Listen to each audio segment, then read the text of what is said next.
It's hard being a reporter. But if it were easy, everyone would want to do it, right? Right. Afternoon, comrades. Who are you guys? Vigilantes for truth? We're very entrepreneurial. I'm in high school now, okay? Things are gonna be different. I don't want them to be different. You have to start doing some normal kid stuff. Oh my God. Are those dead? I thought I'd already written the most important story of my life, but this was bigger. This town, there are all sorts of rules you gotta play by. I think something in Erie Harbor is making people sick. And they've been covering this up for years. Messages keep getting clearer, Oh my God. and I ain't got nothing to say. If we don't figure out what they're covering up, everyone in this town could be in danger. We're not gonna let that happen. Seriously, Hilby, you're like some old person Reddit feed, but like inside my house. There's something happening somewhere. This could be how we find Richie. He saw something, and that's why he got taken. Baby, I just know this. Criminal trespassing on a school night. But in a purposeful way. For a good cause? We can't start a fire. You need to get control of your daughter. Can't start a fire. Is that supposed to be some kind of a threat? The stakes were higher. We have no idea what these people are capable of. The hardest stories to cover are the ones you care most about. We're young, but we are not stupid. I'm not afraid of you! They cannot stop her from speaking the truth. Dancing in the dark.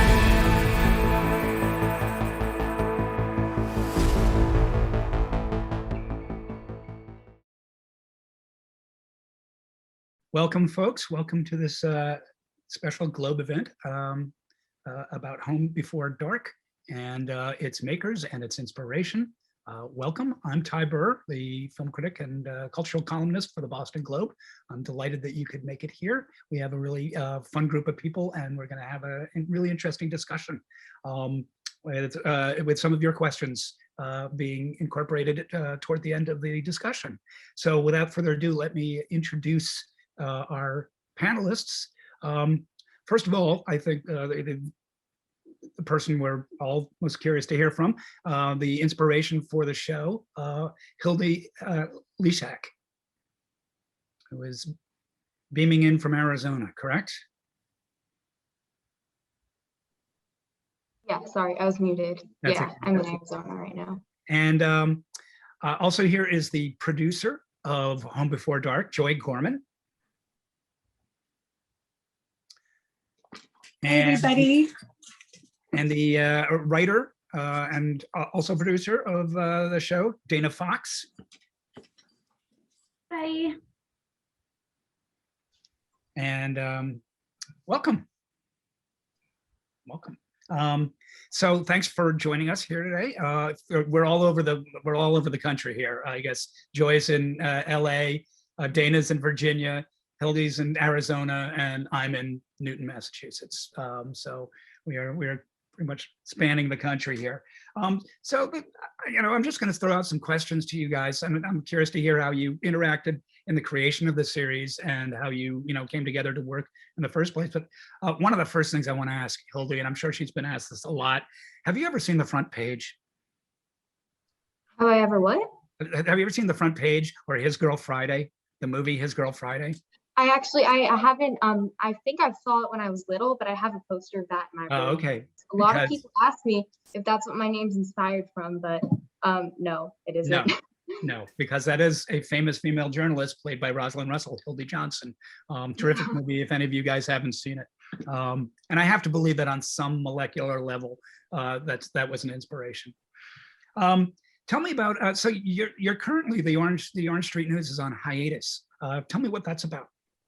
My parents actually made me take a break from my newspaper because I started high school. So yeah, they wanted me to focus on school more because I'm in 9th grade now, so it's my first year, and everything's been a little bit crazy with the pandemic. So I'm taking a break for now. Yeah, how does that feel? Are you in cold turkey withdrawal from the reporting? At first, I was like so bored all the time, and I didn't really know what to do with myself because I've been doing this since I was like 7. Right. But I've been able to find like stuff that I like to do outside of journalism. So I do miss it a lot, but I've been like enjoying just focusing on school and trying to live a more normal life. Right. So are you starting your first year in high school? During the pandemic, are you able to so anything live, or is it all distant, all online? It's in person now. Okay. It wasn't in person until like the last quarter, but now it's in person. Okay. I'm actually in finals week right now. So this morning I had like 2 finals. Well, so thank you for taking this is so fun. Yeah. I'm so glad I get to do this. This is your stress break. Are you planning to write for the school paper by any chance? No, I don't think so. I don't even know if there is a school paper. I just think that'd be weird. I don't even know if my mom would let me. Well, presuming they're going to get back to it at some point, do you see, do you have long range plans? Are you thinking of, majoring in journalism? Are you thinking of, picking this up as an adult career?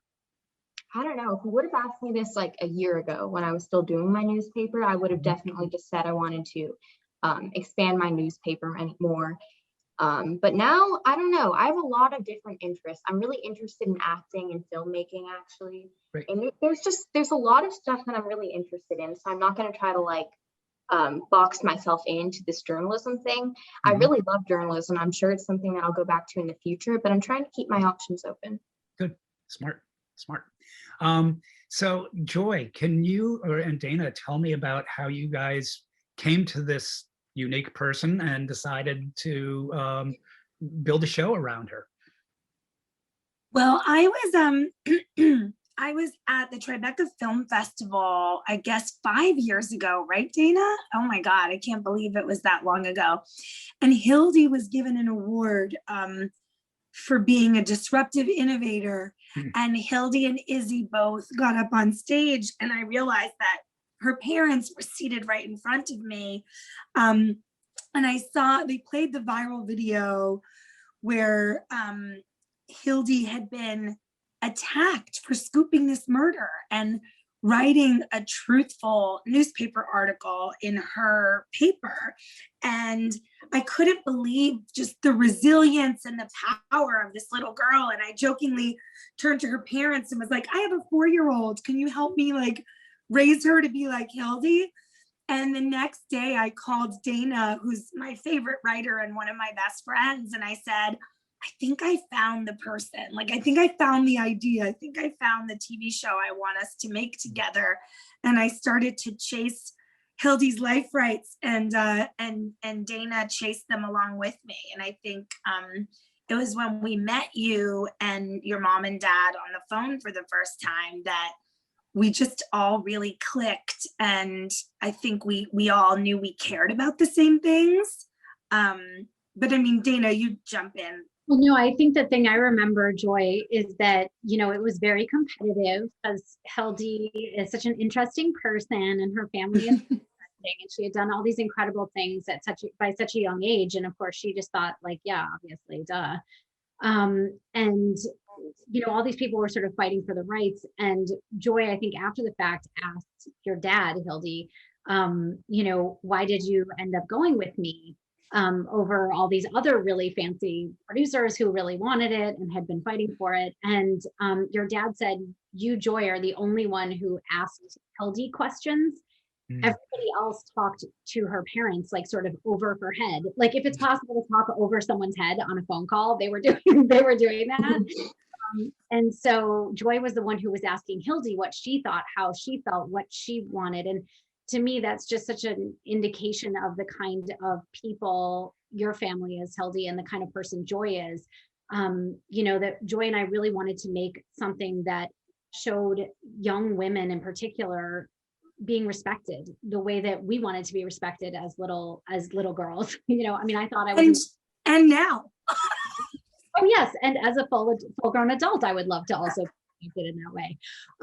But it was just so wonderful that we all kind of came together, and I feel like your family has been like dream team to collaborate with, because I was a little nervous getting involved with a real family because I thought, my brain is going to go wherever it's going to go on this idea. And there's always going to be things that are going to have to be fictionalized. And is that going to be okay? And are we going to do right by you guys? And I think you feel like we did. And so that's the thing that makes me the most happy, is that you guys are happy with the show.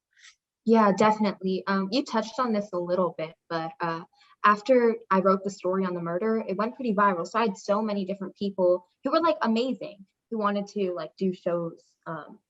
And I talked to a lot of them, and they were all great people, but you guys were the only ones who actually like talked to me like a normal person. And also just talking like to you and Joy and Dara, it was like, I just knew whatever show that you guys made, even if nobody watched it, it would be amazing and inspirational. And it was probably one of the best decisions I've ever made. Wow. I love you. I'm curious about what some of the other pitches were like. What was the wildest idea that people were coming at you with? I don't remember a lot of that stuff. I just remember not a lot of people like talk to me really. So they're all talking to my parents. So I just got kind of bored, honestly. I think I blocked a lot of it out. Well, I remember, Hildy, distinctly, I remember asking you like what you thought about what was going on, like why you thought this was catching on, and like how you would feel personally if you had to see a fictional version of yourself on television. And you said, "I'm not extraordinary." She was 9. She said, "I'm not extraordinary. I just love reporting and I care about the truth, and my parents let me do the thing that I love." And I think if more kids see a kid like me doing what I'm doing, then they'll do what they love, and they'll fight for the truth, and they'll do what they care about. And I just want to inspire kids like my little sisters to do what they love. And I was just like, she thinks she's not extraordinary? Is she kidding me? But I just thought that's what makes Hildy so extraordinary, is this idea that any of our kids can do what she did, and I think that's a big reason that we're all here, and we want this journalism scholarship to happen, because Dana and I felt like Hildy could have such an effect in this era of fake news and clickbait on, making more journalists that are committed to the truth and bravely, fighting for. I'm so sorry, guys. My puppy would like to be on the panel and keeps jumping on my lap. Okay. Proceed. It's really interesting too, because Joy and I think for us, it was so important that Hildy and Brooklyn, who is our wonderful young star, because I think Joy and I are good humans, and we're also mothers, and Dara was a mother of a young girl, and it was really important to her too. We just really wanted, whatever we did, we didn't want to negatively affect Hildy's actual life or Brooklyn's actual life. Like, it was very important to us that the show was a positive force in their lives, and that no matter what we did with it, it wasn't going to negatively affect them as people, because we understand that a child's life is way more important than any show ever could possibly be. So we've been happy to feel like that we sort of did everybody solid on that front. And the other thing I was going to say about Hildy and her family, Matt and Bridget and her sister Izzy and her other sister, it's like they were so interesting to talk to that I feel like now I approach characters in a completely different way because of who they are as people, because I would have these ideas of what they were going to say when I would ask them these questions, and they almost always said something completely different than what I thought they were going to say. I was such an A+ nerd, and I thought, oh, Hildy and I are kind of similar because we're such A+ nerds. And I, my whole life I wanted to like go to college. Like, I was like talking about college when I was like 8 years old. And I said, Hildy, what do you, where do you want to go to college? And she was like, oh, I don't want to go to college. And I was like, oh, what? What? Oh, like fainting couch. Like, what do you mean you don't want to go to college? And she just like, yeah, I just want to try to like do what I love and da-da-da. And I just, she would say, just anytime she would sort of pivot on what I thought I was going to hear her say, or her and her father would talk in front of each other and to each other in a way that I've never really heard kind of anyone do that, except for maybe me and my mom. You know, my mom always used to treat me kind of very much like an adult when I was young. And she used to just sort of say, well, how do you feel about that? Oh, that's interesting. Like, you did something wrong. You must feel bad about that. Like, I would never get in trouble. She would just sort of ask me how I felt. And she would tell me about really kind of dark things when I was young, because she respected me enough to think like, well, if I teach her about how not to get mugged in a parking lot, then maybe she won't get mugged in a parking lot. So, you know, most kids were like, oh my God, I can't believe your mom told you that story when you were 10 years old. But I felt like it raised me, she was raising me to be a more independent person, a more strong person. And, you know, I feel like that's what I learned from Hildy about her parents, is that they never backed away and treated her like a kid. They were always allowing her to sort of rise to the occasion and become sort of more of who she wanted to be. So that was another thing I really wanted to bring to the show, was just the sense of parenting in a way that you hadn't really seen it before. So her father would, you know, talk to her about journalism and be like, that's bad journalism, Hildy. And that's not a scene you've ever seen in the show about kids in a family. Like, I've never heard an adult talk to a kid that way. And, you know, that was basically something we got from talking to Hildy and Matt. You know, it's just the way that they talk to each other. I do wish my parents had talked to me about nut grafts and leads at some point in my formative development. Can you tell me, you know, so how did that affect, well, you just talked a little bit about it, how that affected the relationship, the relationship that you were writing between the on-screen Hildy and her father. Were there other, did the show sort of evolve as you were developing it from one place to the place it is now? I think it's you know, I went into it thinking it was going to be a sort of a murder she reported kind of thing, and it's a little darker than that, and a little gnarlier in good ways. And I'm just curious where that came in. Yeah, I mean, I think for us, it was a question of, we knew that there was this true story nugget underneath the whole thing that got me really excited, Joy excited, Dara excited, which was that Hildy and Matt, their real story was one of, you know, Matt kind of becoming disaffected with journalism over a story that was very dark. And, you know, he moved the whole family back to his hometown. And with, you know, Hildy basically said to her dad, you know, you may not be a journalist anymore. You might be sort of retreating into this hole that you're in, but I still am. So I'm going to go out and I'm going to keep reporting. And I remember thinking like that core nugget was so interesting. And then talking to Matt and Hildy and having Matt basically say it's Hildy's pure love of journalism, the fact that she didn't give up, is what brought him back to life and made him want to be a journalist again. And that was something that I felt was so fundamental and so universal. Just like, we all kind of just want to save our dads or our moms or whoever that person was for us in our childhood. And the idea that she actually sort of did was just so profound and emotional to me. And the real story of why Matt was in a dark place was probably too dark for the show. And so we decided instead to fictionalize the sort of quote unquote crime, which was at the heart of what we are learning about all through season 1. But the true story is Hildy did actually scoop the local paper on a murder, and she and everybody in the town did actually hate her and did tell her to sit down and shut up, and all of those mean comments, like, we changed them slightly for legal reasons, but there were a lot of mean comments. A lot of them were from adults, which was so surprising to me. And the investigation of Matt's childhood trauma, that was made up. That part of it was sort of a fictionalization of why the dad was depressed and what he had to sort of get over and overcome to be able to sort of come back to life. Hildy, what's it like for you to watch this, to see, you know, something taken from your life? Are you able to watch it like just the way you would watch a regular TV show, or are you sort of, what does it get? And also, I'm curious, what does it get right? Okay, so if someone would have asked me this question like 2 years ago, I would have been like, oh my gosh, I bet it would be crazy and so strange. But it really, I don't know. I don't think it's fully hit me yet. Because when I watch it, I just feel like it's a really just great show. Like, I thought it'd be super strange, but I sat down and I was watching it. I was quickly just like interested in the plot and all the characters. And yeah, I thought it'd be so much stranger than it actually was. I don't know, maybe it'll hit me one day and I'll be like, wait, this is really strange, but it hasn't yet. So what does it get right about what you do and what you feel about how you feel about what you do and how you feel about journalism?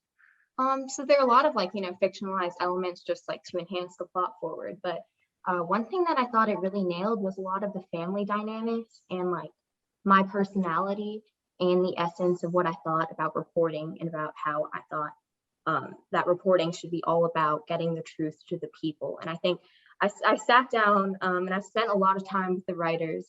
And I think that sometimes they were able to articulate that way I felt about things better than I was, which was super weird.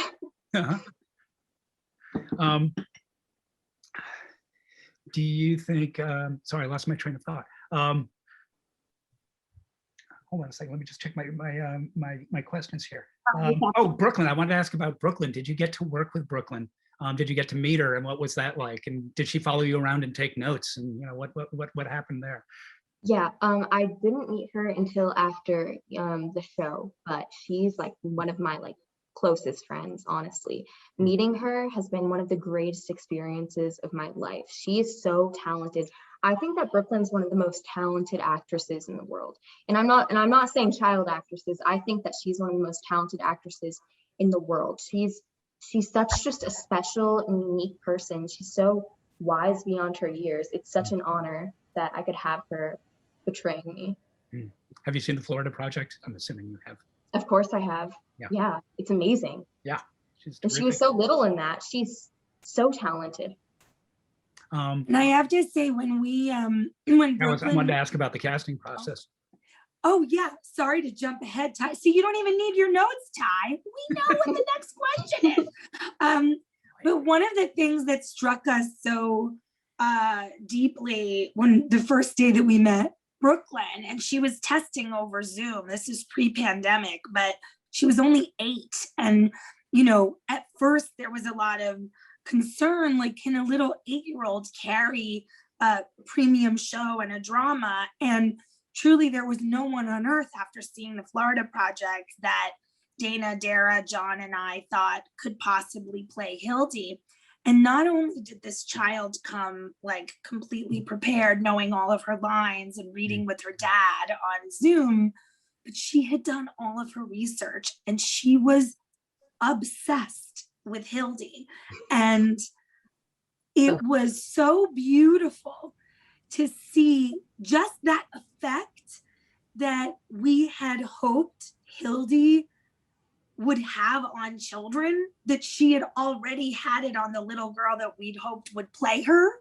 And so they were kind of, communicating over the months, before you got to finally meet in person and come to set for the start of the show. The whole family came for our kickoff right before we started production. But to see the two of you meet for the first time, it must have been surreal.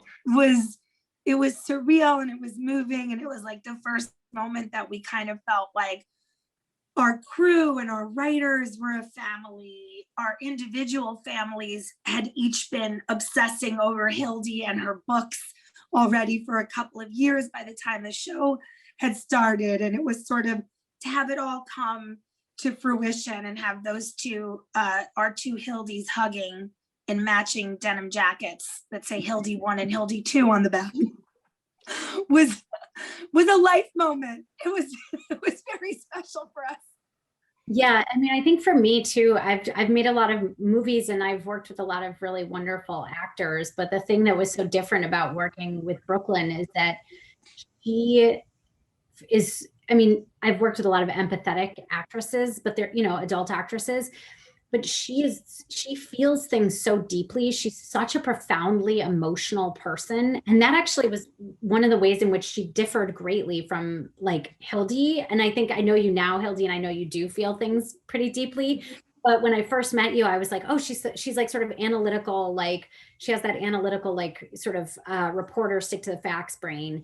And Brooklyn's incredibly emotional. And it was kind of the combination of real Hildy and Brooklyn that created the part of Hildy on the show, because it was, I struggled with how am I going to make this character as sort of deep as I want it to go if I can't go to those emotional places with her.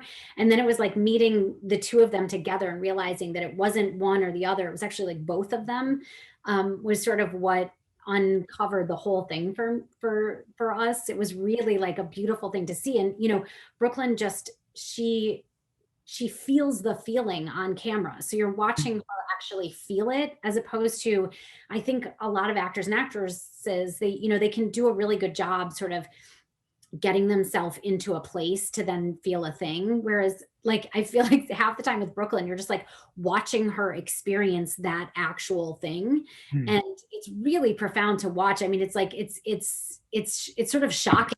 And I just remember a million times on set where I'd be like standing behind the monitors, just sobbing my face off. And they had to get me a t-shirt that says, "I cry at work," because I would just cry the whole time. And I was like, this is what bosses look like. They cry, you know? So it was a beautiful thing to be able to work with someone who not only was a skilled actress, and her mother, Courtney Prince, is an incredible acting coach and coaches Brooklyn, and is able to talk to her in a way that, frankly, I've learned a lot about directing just watching Courtney and the way she talks to Brooklyn, because it's a very interesting, different way of talking to an actor than I've ever seen before.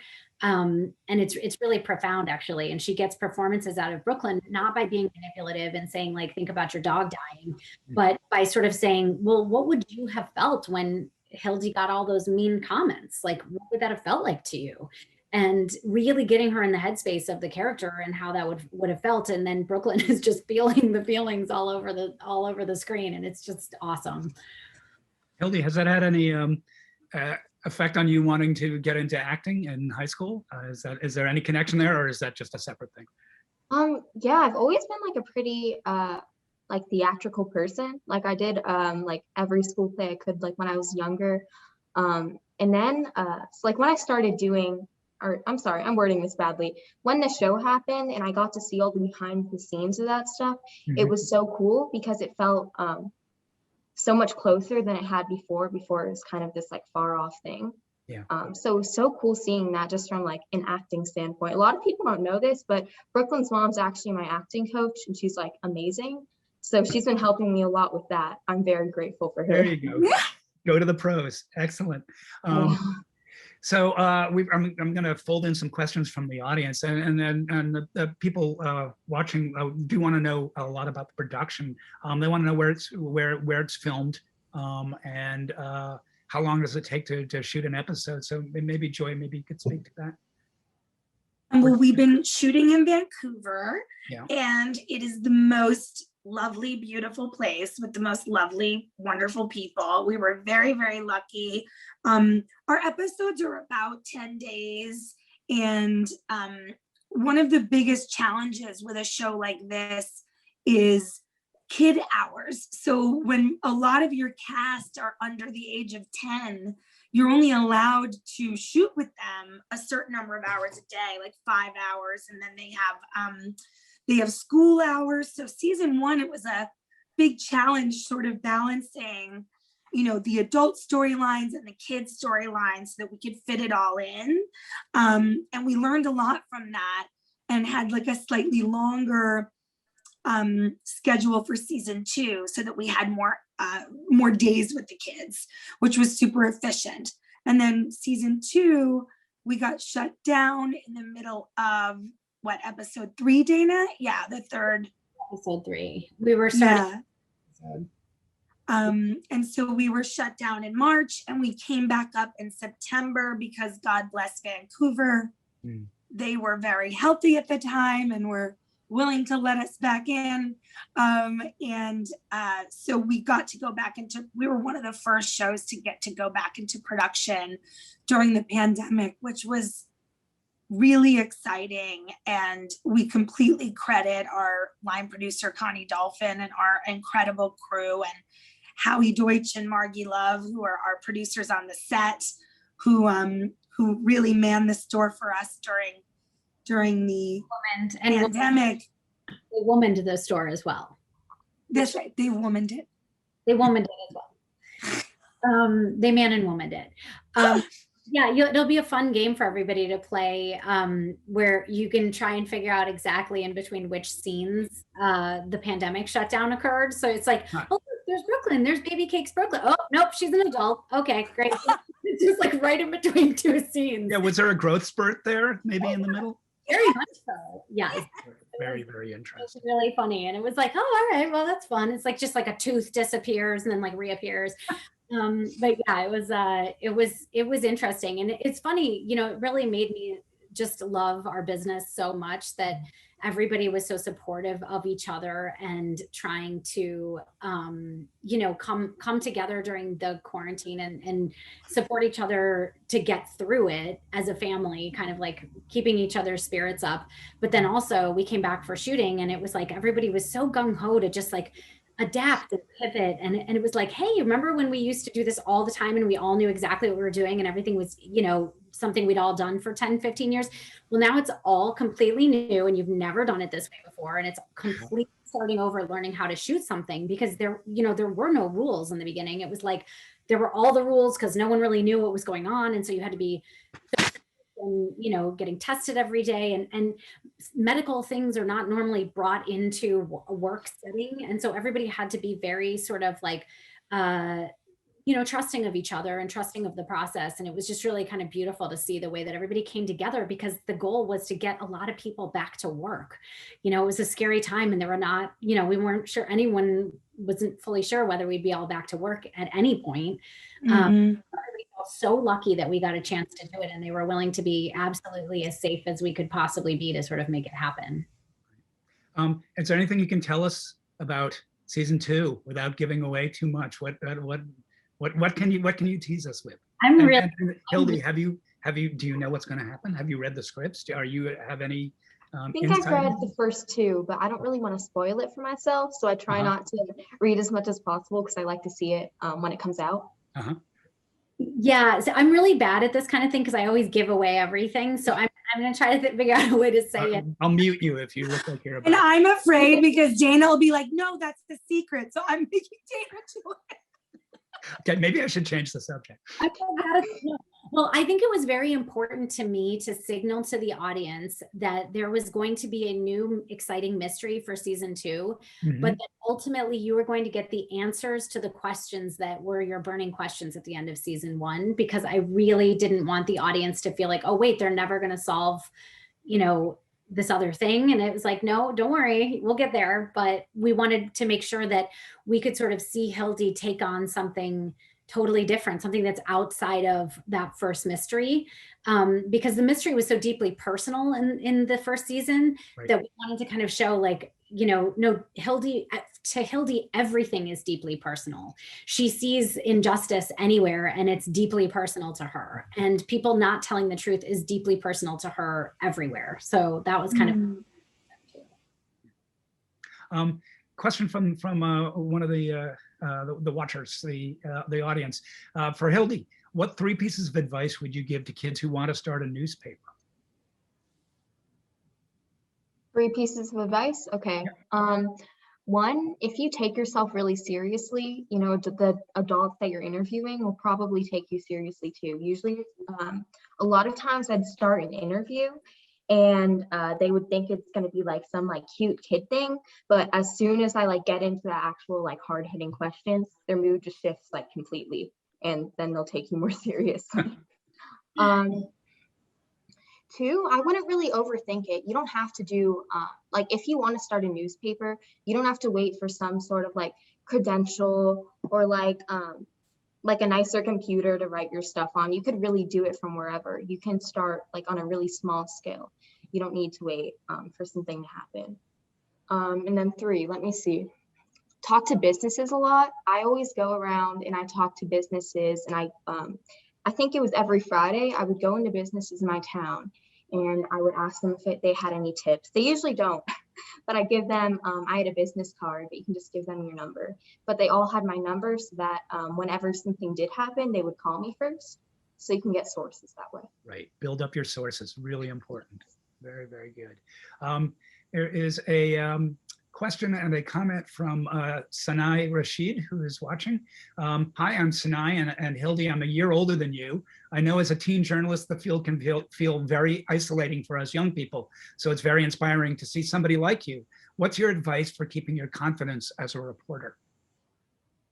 I wasn't great at this like until a year or two ago, but when I was little and people would make comments about me not being able to do this because of my age or because I was a girl or for whatever reason, it would like get me down a lot, and I would always just try to ignore it in interviews. But now I've realized it's something I kind of have to, it's something that I have to confront.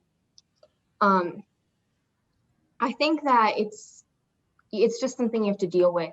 And I try to use my age to my advantage. I try to use all of the stuff that would make me like, all of the stuff that people criticize me for, I try to use it to my advantage. For example, my age. A lot of times I would interview people and they wouldn't take me seriously because of it, and they would want to do an interview with me, but I can actually ask like hard-hitting questions.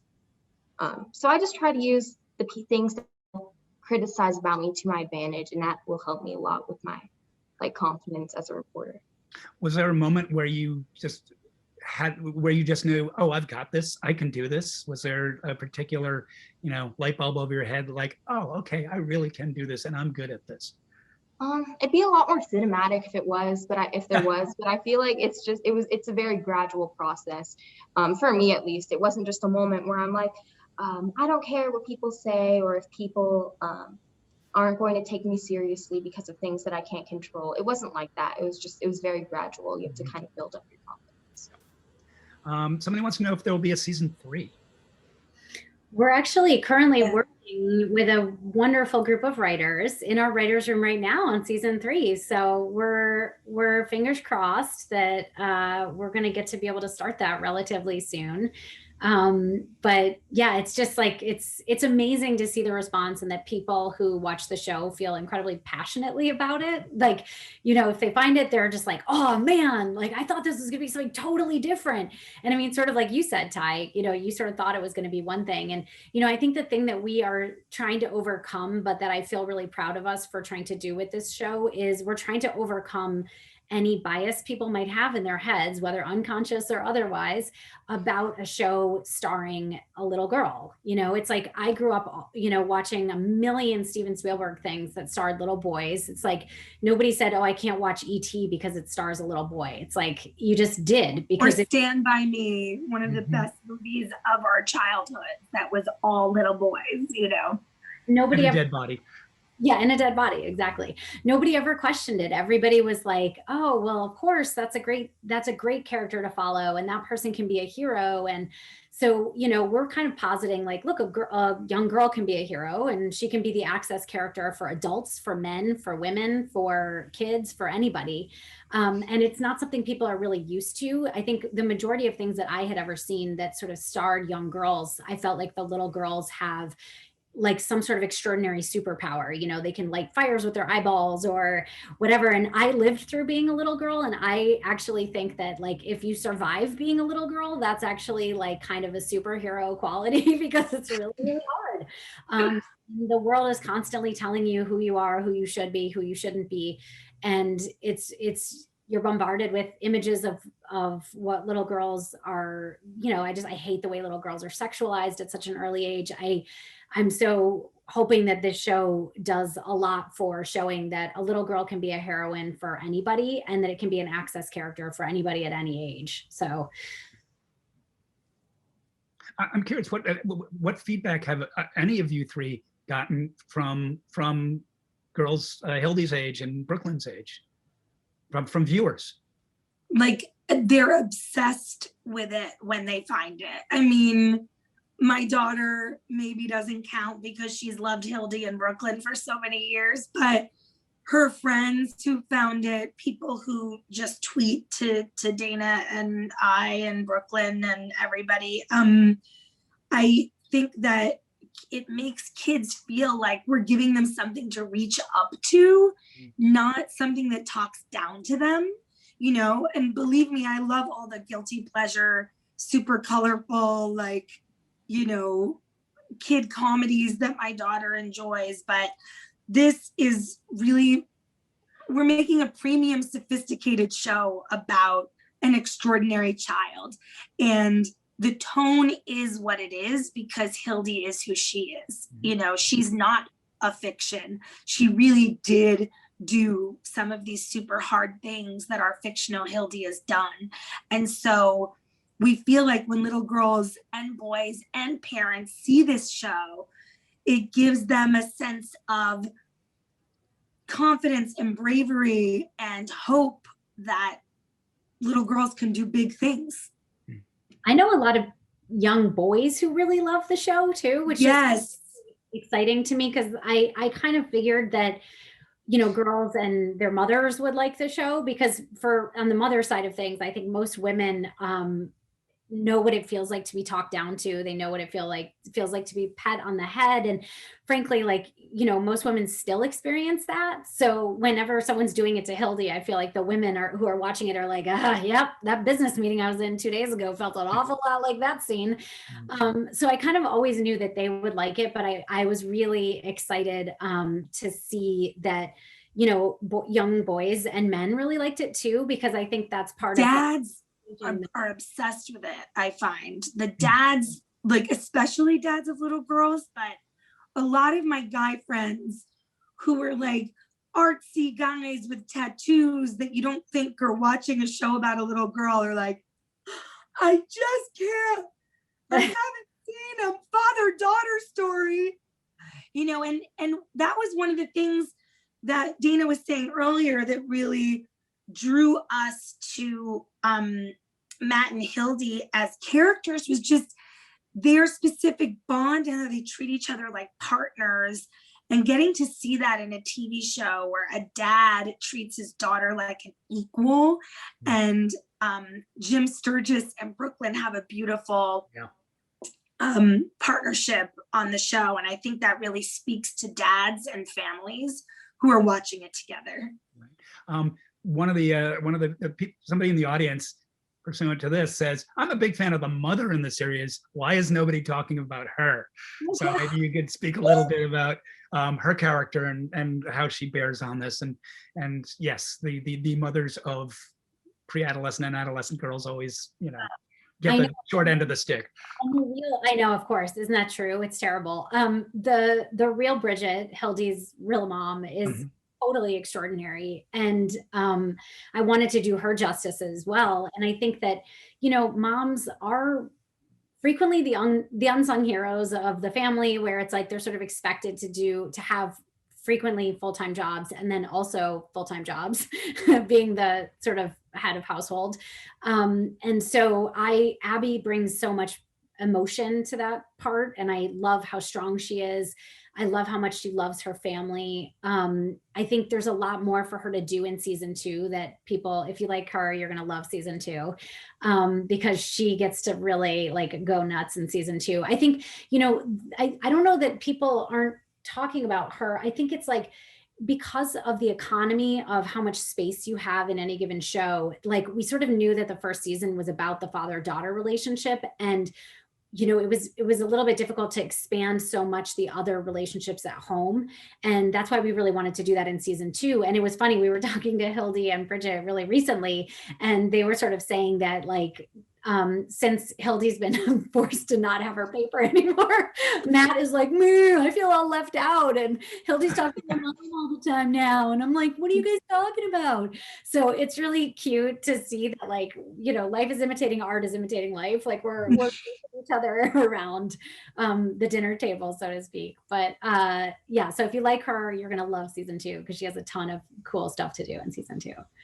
And the real Bridget is also kind of a movie star who we're obsessed with, as well as Abby. So. Okay. Give her a cameo so we can. Good idea. We have to give all of you guys cameos in season 3. We have time for one more question, although I do want to point out that Rune, who's in the audience, says my parents never take me seriously when I say I want to be an actress, which annoys me.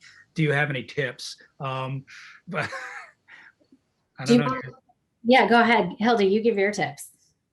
I don't have any tips for really becoming an actress, but adults not taking you seriously can be one of the most infuriating things. For the longest time, I would tell people that I didn't want to go to college if I stuck with journalism.